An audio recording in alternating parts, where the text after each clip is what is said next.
I made 10 or 15 times my money in Dunkin' Donuts. Those are the kind of stocks I can understand. If you don't understand it, it doesn't work. This is the single biggest principle. And it bothers me that people are very careful with their money. The public, when they buy a refrigerator, they get a Consumer Reports. They buy a microwave oven, they do that.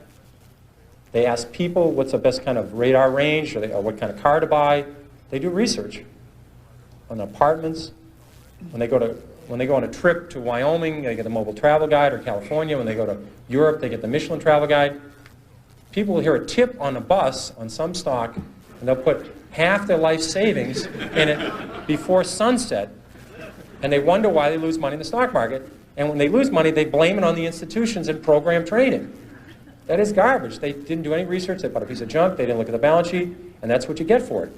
And that's what we were being driven to, and it's self-fulfilling. The public does terrible investing, and they say they don't have a chance. It's because that's the way they're acting. I'm trying to convince people there is a method.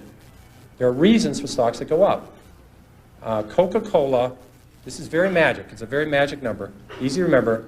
Coca-Cola is earning 30 times per share what they did 32 years ago. The stock has gone up 30-fold.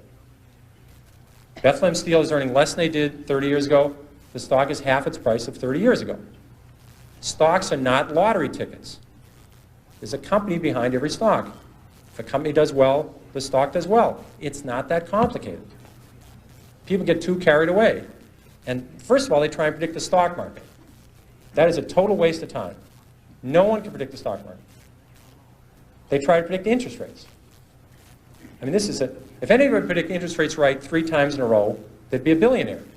Considering there's not that many billionaires on the planet, it's very, I had logic, so I had a syllogism and studied these when I was at Boston College.